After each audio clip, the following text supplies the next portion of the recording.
और तिरमिज़ी शरीफ की रिवायत है, हुज़ूर सल्लल्लाहु अलैहि वसल्लम के पास हज़रत उबई बिन काब आए। उबई बिन काब वो हैं जो हमेशा कुरान पढ़ते थे, इतना कुरान पढ़ते थे, इतना कुरान पढ़ते थे कि हुज़ूर सल्लल्लाहु अलैहि वसल्लम के पास जब कोई सहाबी नए मुसलमान होते थे, जब कोई सहाबी आते थे वो ये फरमाते थे हुज़ूर सल्लल्लाहु अलैहि वसल्लम हम किससे कुरान सीखे, तो हुज़ूर सल्लल्लाहु अलैहि वसल्लम उस सहाबी को उबई बिन काब के पास भेजते थे कि आप उबई बिन काब के पास जाएँ, उबई बिन काब के पास जाए, उनसे कुरान सीखे। और उबई बिन काब वो हैं कि अल्लाह ने उनको सलाम भेजा, अल्लाह ने, तो उबई बिन काब ने पूछा कि अल्लाह ने मुझे सलाम क्यों भेजा हुज़ूर, तो हुज़ूर सल्लल्लाहु अलैहि वसल्लम फरमाया तुम कुरान पढ़ते हो, तुम कुरान इतना ज़्यादा पढ़ते हो कि कुरान पढ़ने की वजह से अल्लाह ने उनको सलाम भेजा है। तो उबई बिन काब ने हुज़ूर सल्लल्लाहु अलैहि वसल्लम से पूछा रसूलुल्लाह मैं तो दिन भर कुरान पढ़ता रहता हूँ, आपको मालूम है, तो आप ये बताएं मैं दरूद कितना पढ़ूँ, कुरान पढ़ता रहता हूँ दरूद कितना पढ़ूँ। तो हुज़ूर सल्लल्लाहु अलैहि वसल्लम फरमाया कि तुम्हारी मर्ज़ी है, तुम जितना ज़्यादा पढ़ो तुम्हारी मर्ज़ी है। तो उन्होंने फरमाया कि दिन का एक हिस्सा दरूद पढ़ूँ, दिन के 4 हिस्से करके एक हिस्सा दरूद पढ़ूँ। तो हुज़ूर सल्लल्लाहु अलैहि वसल्लम फरमाया कि फ़इन ज़िदत फ़हुव खैरुल लक, अगर तू इससे ज़्यादा करेगा तो और बेहतर होगा। तो हुज़ूर ने फरमाया कि ठीक है फिर 2 हिस्से दरूद कर लूँ,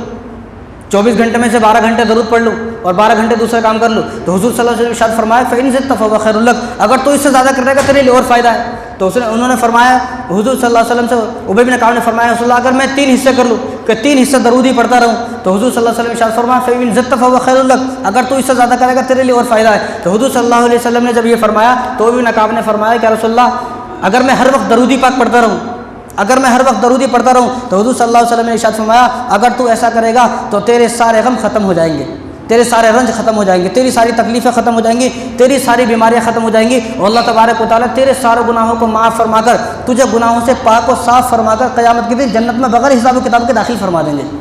ये तिरमिज़ी की रिवायत है, ये हुज़ूर की ज़बान है। तो हमें नुस्खा मिल गया गुनाहों को माफ़ कराने का, हमें नुस्खा मिल गया बग़ैर हिसाब किताब जन्नत में दाखिल होने का, और हमें नुस्खा मिल गया। आज कौन परेशान नहीं है, हर आदमी परेशान है, कोई कर्ज़ में डूबा हुआ है, कोई रंज में है, कोई तकलीफ़ में है, इतनी घरेलू प्रॉब्लम है। तो जिसकी घरेलू प्रॉब्लम है वो इस हदीस को सुने और इस पर अमल करने की कोशिश करे। हुज़ूर ने इरशाद फरमाया अगर तुम 24 घंटे यही पढ़ता रहोगे, यही पढ़ते रहोगे दरूद पाक, तो तुम्हारे सारे गम ख़त्म, सारी परेशानी ख़त्म, सारे रंज ख़त्म, सारी तकलीफ़ ख़त्म और सारी जो तुम्हारे गुनाह है उनको माफ़ कर दिया जाएगा और तुम बग़ैर हिसाब किताब की जन्नत में दाखिल कर दिया जाओगे, जो आदमी 24 घंटे दरूद पाक पढ़ेगा।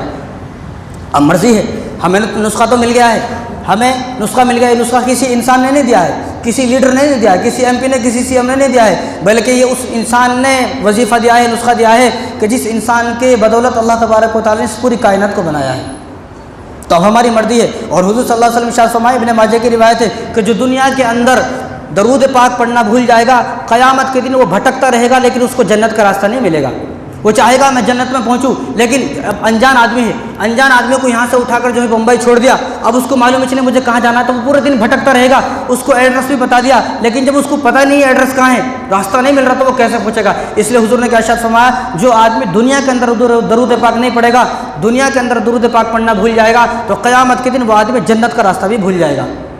और मिशकात शरीफ की रिवायत है, हुज़ूर सल्लल्लाहु अलैहि वसल्लम ने इरशाद फरमाया कि जिब्राइल अलैहिस्सलाम ने मुझे खुशखबरी दी है, ये खुशखबरी दी है कि अल्लाह तबारक व तआला फरमा रहे हैं कि जो आदमी आप पर दरूद भेजेगा,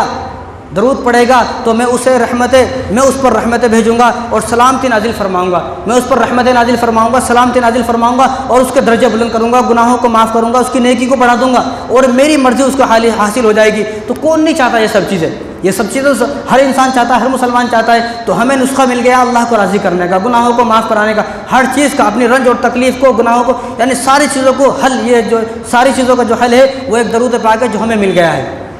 तो हम इन चीज़ों को करने की कोशिश करें।